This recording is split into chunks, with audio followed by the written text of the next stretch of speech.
Congratulations. What does it mean?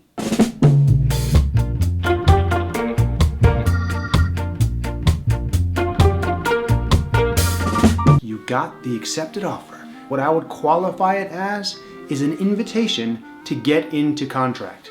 Just an invitation?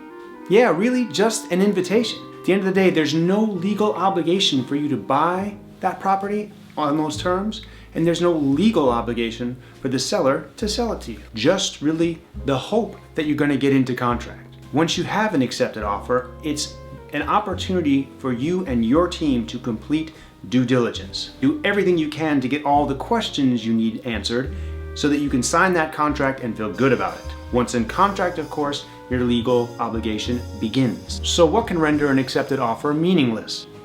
For one thing, your due diligence process can reveal something that will make the property no longer desirable to you. After all, that's the purpose of doing due diligence. You know what else can happen? The seller can get a better offer, even though they've accepted yours.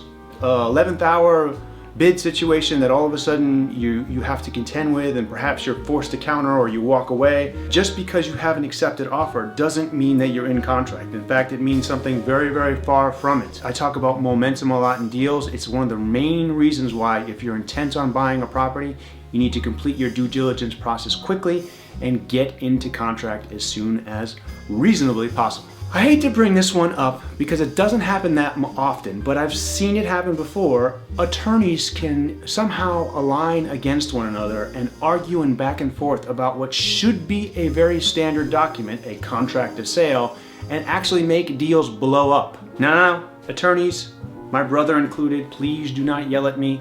I've seen it on rare occasions, but it's possible for the legal components of a deal, for whatever reason, whether it's personality-based or just term-based, to make it so that either side of the transaction no longer become interested in going forward despite the fact that they've had an accepted offer.